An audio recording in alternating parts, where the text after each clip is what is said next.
ada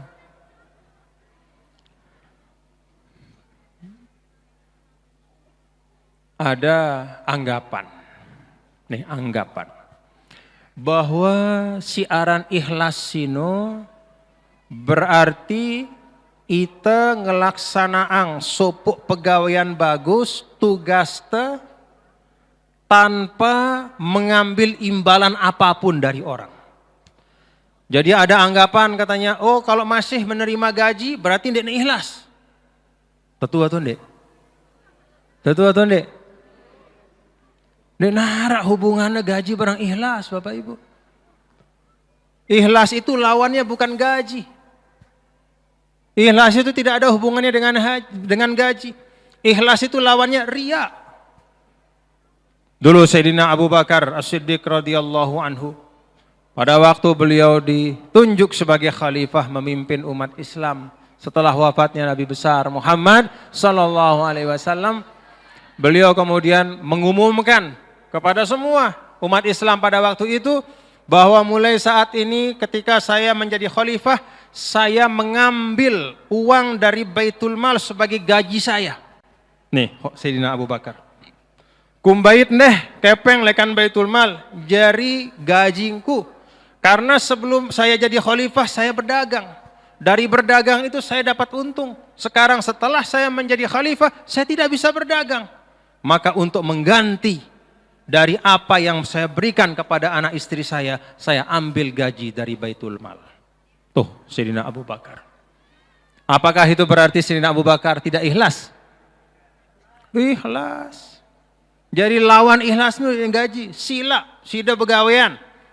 Mau jadi apa? Kerja profesional, kerja jadi pegawai.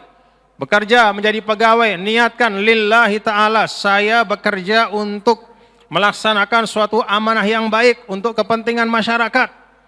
Saya niatkan ini sebagai ibadah saya, untuk memajukan bangsa saya, memajukan masyarakat saya. Lalu kemudian pada waktunya terima gaji, wah.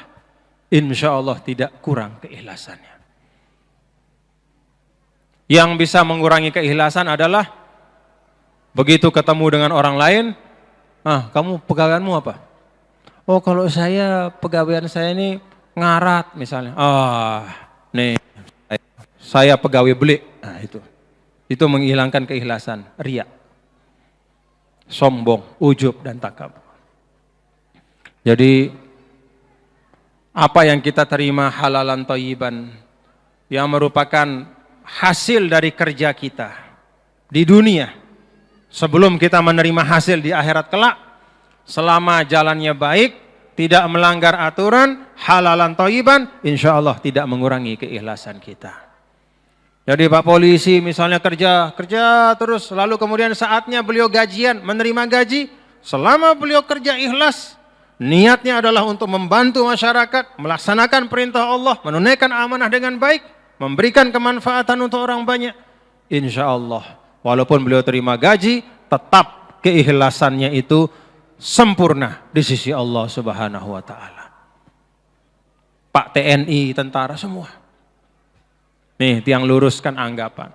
Karena seakan-akan ada masih yang punya pandangan bahwa muntah terima apa berarti ini ikhlas. Tidak. Silahkan selama halalan thayyiban. Karena lawan dari ikhlas itu bukanlah gaji atau imbalan. Lawan dari ikhlas itu adalah riya. Mencari pujian dari selain Allah. Bahkan kalau ada misalnya orang tidak terima gaji. Dia pemimpin tidak terima gaji. Lalu dia umumkan.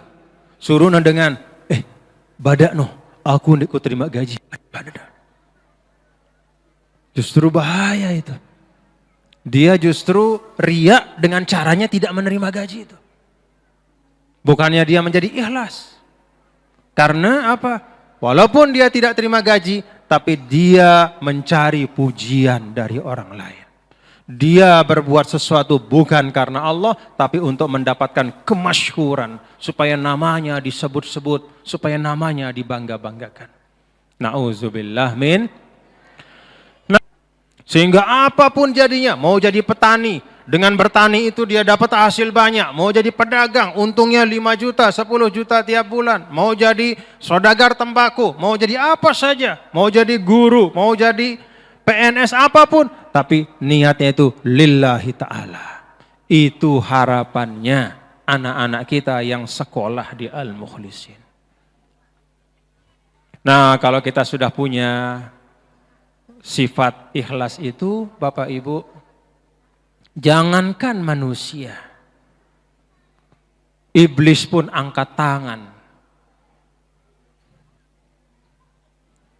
Dalam Al-Quran, la'ugwiyannahum ajma'in. Ya Allah, tetu, ini la'ugwiya, lam di situ lil qasam, ya, jawaban lil qasam. Tufidu ta'kid, tetu la'ugwiya, aku akan bikin sesat say-sayna, netuan guru, nesai-say, orang alim siapapun, kecuali kata iblis, illa ibadaka minhumul mukhlasin, kecuali hamba-hambamu yang ikhlas. Nah, jadi Bapak-bapak Ibu, mari kita biasakan, tradisikan. Lalu lekan balenta ngone, apa niatnya ibu-ibu? Kita pergi mengaji. Apa niatnya kita datang kemari? Melaksanakan perintah Allah. Karena Allah melalui Rasulnya, ya. Allah melalui Rasulnya menyampaikan apa? Tolabul ilmi faridah. Ngaji sini wajib hukumnya. Wajib. Bahkan munta milu mazhab Hanafi. Siaran mazhab Hanafi, istilah faridah itu lebih tinggi daripada sekedar wajib yang biasa. Jadi tolabul ilmi faridah artinya belajar, ngaji, nuntut ilmu itu kewajiban yang wajib di atas wajib-wajib yang lain. Ya ampun, guru-guru telai, bapak-bapak ibu nggih. Pada waktu dia ngaji, kemudian datang azan. Tetap dia ngaji. Kenapa? Kalau berhenti ngaji saat itu, putus majelis taklim itu. Padahal masih perlu untuk disampaikan ilmu. Sedangkan kalau azan itu masih muassa, masih bisa setelah mengaji pergi ke masjid sholat. Lagu kadang nengke beda. Begitu azan jera salapuna, majelis putus langsung. Kalau guru-guru kita dulu termasuk Al-Mahfurullah Maulana Syekh, azan, jawab azan, setelah itu sambung dulu. Sambung beberapa waktu, selesaikan apa yang sedang dibahas, karena ilmu itu tidak boleh setengah-setengah. Kalau ilmu itu setengah-setengah, salah bareh. Jadi ilmu itu harus utuh. Kalau ada pembahasan agama, utuh. Kalau ada 3 hadis, jangan 1 disampaikan, yang 2 disimpan, tidak boleh. Bisa jadi yang 2 itu menjelaskan yang 1. Kalau ada ayat, jangan dibaca hanya 1 saja, baca semuanya tentang satu masalah. Baru kita paham.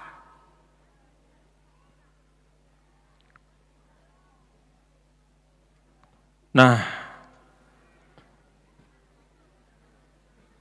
niat ketika berangkat tadi adalah kita niat untuk mengisi umur kita menuntut ilmu, melaksanakan perintah Allah. Kenapa bapak-bapak, ibu-ibu, hadirin dan hadirat sekalian, kita perlu menuntut ilmu? Karena siaran Islam, sebagaimana disampaikan oleh para ulama, dinun muassasun alal ilmi. Siaran agama Islam sini ada ilmuna. Da kak ngumbe-ngumbe angkunda melet jadi dengan saleh. Melet jadi ahli sholat. Dek de mungkin tetu-tetu jadi ahli sholat kecuali sida paham ilmu tentang sholat. Betul dek. Mele sida jadi ahli sholat. Kan era li akhirat sino lawang-lawang surga tak aranin sesuai barang pegawaian si paling luwek tegawe di dunia. Mun dengan pacu sembayang arak tama ya ning surga melalui babus salat. Mun arak si pacu bersedekah tama ya ning surga pintuna babus sedekah. Melet ita tama lekan lawang pintu surga si arana babus shalah tapi tidak punya ilmunya. Tak bisa sampai. Bisa-bisa tersesat kita. Maka Ibnu Ruslan mengatakan, fakullu man bighairi ilmin ya'malu a'maluhu mardudatun la tuqbalu. Siapa saja yang beramal tanpa ilmu, maka amalnya itu tidak akan diterima oleh Allah Subhanahu wa ta'ala. Nah, kita pergi ngaji, niat kita seperti itu. Kenapa? Sekali lagi Bapak-bapak Ibu, karena agama kita ini adalah agama yang asasnya ilmu pengetahuan. Kita sekarang kalau lihat pemerintahan yang sekarang sedang dipimpin oleh Bapak Presiden, Pak Jokowi, Bapak Kiai Ma'ruf Amin, itu judulnya adalah Indonesia Maju. Piran itu jadi Indonesia bisa menjadi Indonesia maju kalau anak-anak kita, para santri-santriwati kita itu punya ilmu yang cukup untuk membangun Indonesia. Ara sida Bapak Ibu si anaknya di sekolah. Ara? Alhamdulillah. Semua anaknya sekolah nggih? Semua anak sekolah. Kan kalau munde kita ada dua hadis Rasulullah SAW. Pertama, apa? Iza mata ibnu Adam in qata'a amaluhu illa min salas. Mun mate manusia sinu petuk selapu amalna kecuali 3 perkara. Begitu kan nggih? Pertama sedaqatin jariyah, pertama sedekah jariyahna. Milu ya laik min madrasah. Maka selama madrasah sinu masih arak muridna masih berdiri dengan baik, ataupun kalaupun dia direhab tapi masih ada, maka ngelek pahalanya walaupun dia sudah meninggal. Lalu yang kedua, waladin soleh yad'ulah, ilmin yuntafa'u bihi, ilmu yang bermanfaat. Dia pernah mengajar, maka ada muridnya yang mengamalkan ilmu dari dia, ngelek. Dan yang ketiga, waladin solehin, anak yang soleh. Kapan anak itu soleh? Kalau dia berpendidikan. Dek nara anak sulun-sulun soleh. Sugul lekantian inana, dek nuah ngaji, dek nuah belajar, dek nuah sekolah, lagu soleh jarina. Ada atau dek? Dek nara. Harus terdidik isi sida. Sida jadi dengan toan didik ya. Kemudian wahwayana tama sekolah, ada sekolahang ya. Kemudian disuruh yang ngaji. Belajar dengan pengetahuan, ilmu, didikan, dia akan hidup menjadi anak yang soleh.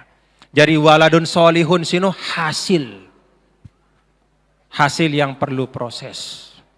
Nah inilah al-mukhlisin ini menjadi bagian dari proses kita untuk melahirkan waladun soleh. Melahirkan waladun soleh. Amin ya rabbal alamin. Cukup? Hujan, wah hujan. Hah?